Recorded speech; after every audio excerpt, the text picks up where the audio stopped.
مسیح کے بابرکت اور جائنا میں آپ سب کی سلامتی ہو. امید کرتا ہوں کہ آپ سب خیریت سے ہوں گے. آج ہم ایک بہت ہی نازک اور خاص ٹاپک پر بات کرنا چاہتے ہیں کہ شادی سے پہلے جو شخص سیکس کرتا ہے وہ گناہ ہے، اور اگر کوئی شخص شادی شدہ ہے اور وہ شادی کے باہر یعنی کہ اپنی بیوی سے یا اگر عورت ہے تو اپنے مرد کے علاوہ، اپنے شوہر کے علاوہ کسی اور سے سیکس کرتے ہیں تو یہ کیوں گناہ ہے، اور اگر سیکس شادی میں کیا جائے تو یہ گناہ نہیں ہے.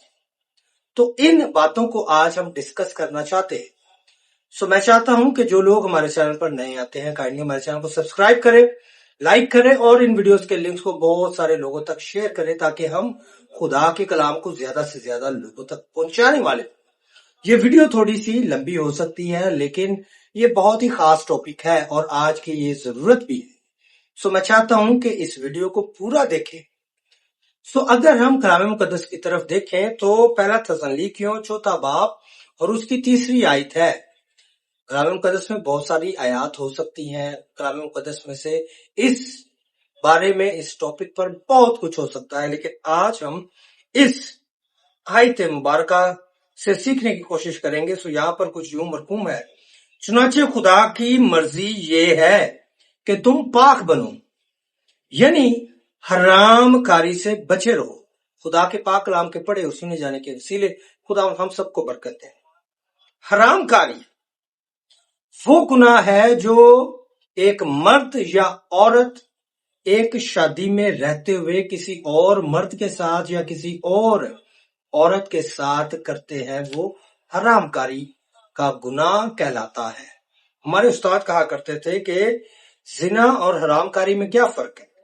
وہ یہ کہتے تھے کہ کوئی مرد یا عورت شادی کے بندھن میں بندھا ہوا ہے اور شادی کے باہر، یعنی کہ اگر مرد ہے تو وہ اپنی بیوی سے نہیں بلکہ کسی اور عورت کے ساتھ سیکس کرتا ہے، اور اگر عورت ہے تو وہ اپنے شوہر کو چھوڑ کر کسی اور مرد کے ساتھ انٹیمیٹ ہوتا ہے، سیکس کرتا ہے، تو وہ حرام کار ہے، وہ حرام کاری کرتے ہیں. اور زنا کا کیا مطلب ہے؟ زنا جو ہے وہ شادی سے پہلے کوئی مرد کسی عورت کے ساتھ یا کوئی عورت کسی مرد کے ساتھ شادی کے بندھن سے پہلے، یعنی کہ شادی سے پہلے جو سیکس کرتے ہیں وہ گناہ ہے.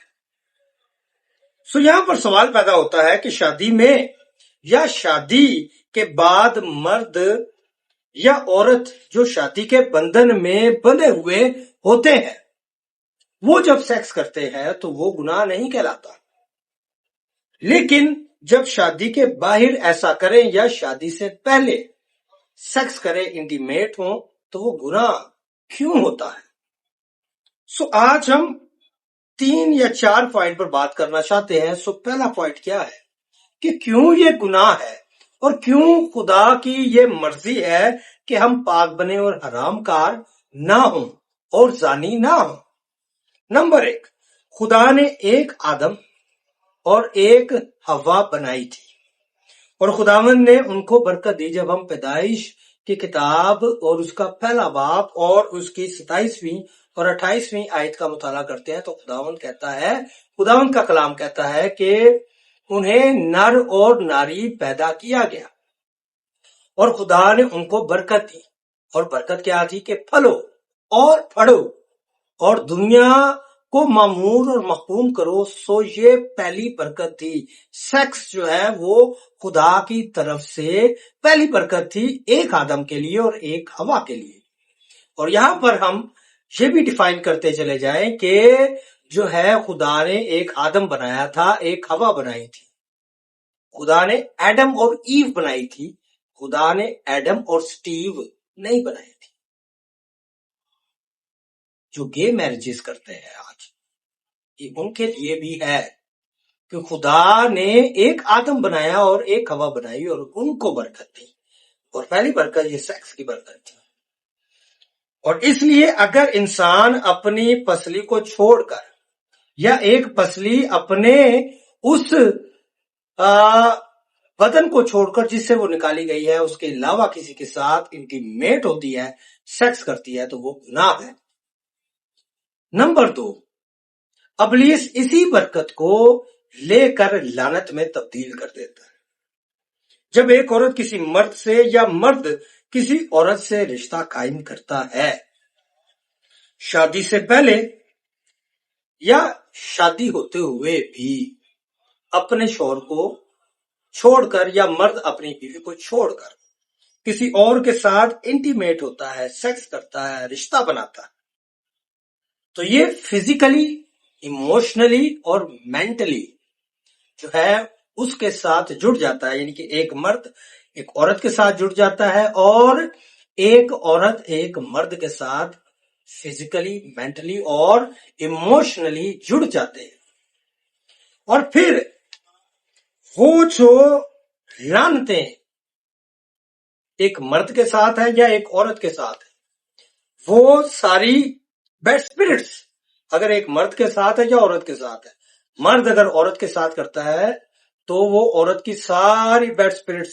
اس کی ساری لعنتیں، اس کے سارے کرسز کا وہ حصہ دار بن جاتا ہے۔ اور ایسے ہی عورت اگر کسی مرد کے ساتھ انٹیمیٹ ہوتی ہے تو وہ فزیکلی اور مینٹلی اور جو ہے ایموشنلی اس کی ساری جو لعنتیں ہیں، ساری اس کی جو بیڈ اسپرٹس ہیں، وہ اس کا حصہ دار بن جاتی ہے۔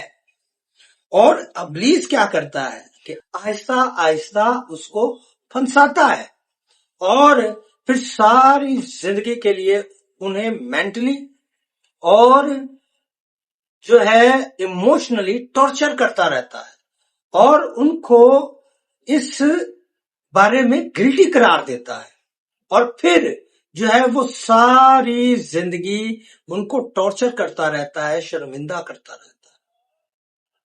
خداوند یہ نہیں چاہتا کہ آپ شرمندہ ہوں، اور خداوند نہیں چاہتا کہ آپ جو ہے وہ اس گناہ کا شکار بنے۔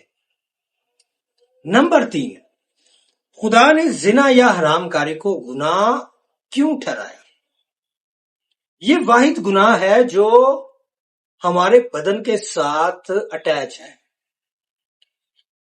ہم خدا کا نہیں بلکہ اپنے بدن کا بھی گناہ کرتے ہیں، اور کلام مقدس کیا کہتا ہے؟ کیا تم نہیں جانتے کہ تمہارا بدن روح القدس کا مقدس ہے؟ سو یہ روح القدس کا مقدس ہے، ہم کسی اور کے ساتھ انٹیمیٹ نہیں ہو سکتے۔ ہماری شادی میں خدا جو ہے ہمارا گواہ ہوتا ہے، اور ایک یہ کوننٹ ہوتا ہے، اس کو ہم توڑ نہیں سکتے، نہ اس سے پہلے ہم اس کو توڑ سکتے ہیں۔ شادی سے پہلے خداوند چاہتا ہے کہ ہم اس وقت تک اپنے آپ کو کنٹرول میں رکھیں، اور پھر شادی کے بعد خداوند چاہتا ہے کہ ہم صرف اور صرف اپنے اسی پارٹنر کے ساتھ انٹیمیٹ ہوں۔ نمبر 4 اور آخری بات، خدا نے سیکس کو آپ کے شوہر اور اگر عورت ہے تو اس کے شوہر کے لیے، اور اگر مرد ہے تو اس کی بیوی کے لیے ڈیزائن کیا ہے۔ خدا چاہتا ہے کہ ہم کنٹرول کریں اس وقت تک جب تک یہ بلیسنگ، یہ تحفہ ہمیں مل نہ جائے، اور یہ ایک وقت ہے شادی کا۔ اور اگر ہم دیکھیں، خدا نہیں چاہتا کہ ہم کسی ایسے نقصان میں جو ہے اپنے آپ کو ڈال لیں، یا ہم کسی چیز سے جو ہے ٹھوکر کا باعث بنے۔ اگر ہم باپ ہے یا ماں ہے تو ہم اپنے بچوں کو وہ چیز کبھی نہیں دیں گے جس سے اس کو نقصان پہنچ سکتا ہے۔ اگر آپ کا بیٹا 16 یا 17 سال کا ہے یا 15 سال کا ہے تو آپ اس کو گاڑی نہیں دلائیں گے، کیونکہ وہ بھی میچور نہیں ہوا، وہ ابھی اس چیز کو ہینڈل نہیں کر سکتا۔ شاید وہ چلائے اور اس کا ایکسیڈنٹ ہو جائے، بعد میں بھی ہو سکتا ہے، لیکن تب وہ میچور ہو چکا ہوگا اور وہ پوری کوشش کرے گا کہ وہ بچے۔ اگر ہم دیکھیں کہ 18 سال کا جو بچہ ابھی نہیں ہوا، جو اس سے کم عمر کا ہے، اس کو شناختی کارڈ نہیں ملتا، اس کو آئی ڈی کارڈ نہیں ملتا، اس کو لائسنس نہیں مل سکتا، اس کی شادی نہیں ہو سکتی۔ تو اگر شادی نہیں ہو سکتی تو سیکس بھی نہیں ہو سکتا۔ خداوند چاہتا ہے کہ ہم اپنے آپ کو شادی کے بندھن تک کنٹرول میں رکھیں، اپنے نفس پر کنٹرول کریں، اور خداوند چاہتا ہے کہ ہم سمجھیں کہ یہ لو ہے، لسٹ نہیں ہے، یہ محبت ہے، ہوس نہیں ہے۔ اور خداوند چاہتا ہے کہ یہ محبت ایک مرد کی جو محبت ہے وہ ایک عورت کے لیے، اپنی بیوی کے لیے، اور ایک بیوی کے لیے ایک عورت کے لیے، کہ یہ محبت اس کے شوہر کے لیے، کسی اور کے لیے نہیں۔ یوسف کی زندگی کو دیکھیں، وہ ابھی نوجوان ہے، خوبصورت ہے، اور وہ اس حالت میں پھنس گیا کہ وہ ایسا کر سکتا تھا، وہ انٹیمیٹ کر سکتا تھا اور وہ سیکس کر سکتا تھا، لیکن اس نے وہاں سے بھاگنا پسند کیا۔ یاد رکھیں، آپ ایسے معاملات میں اگر پھنس جائیں تو اس جگہ کو چھوڑیں اور فوراً وہاں سے بھاگ جائیں، کیونکہ خداوند کی مرضی یہ ہے کہ آپ پاک بنے رہیں۔ اور پھر آپ دیکھیں کہ اس کے ساتھ خداوند نے کیا کیا۔ خداوند نے اس کو سرفراز کیا اور وہ مصر کا حاکم بن گیا، اور اس کے وسیلے سے اس کا سارا خاندان بچ گیا۔ سو بچے رہے، پاک بنے رہے، یہ خداوند کی مرضی ہے۔ بہت شکریہ، خداوند آپ سب کو بہت زیادہ برکت دے۔ اور آخر میں ایک اور بات کہنا چاہتا ہوں کہ اگر آپ چاہتے ہیں کہ ہم اس پر اور بات کریں تو آپ ہمیں کمنٹ میں رابطہ کر سکتے ہیں۔ اور ایک گریک اصطلاح ہے پورنیا، جہاں سے پورنوگرافی کا لفظ نکلا ہے، اور ہم چاہتے ہیں کہ آنے والے وقتوں میں اس پر ہم بات کریں۔ لیکن اب کے لیے بہت شکریہ، خداوند آپ سب کو بہت زیادہ برکت دے، آمین۔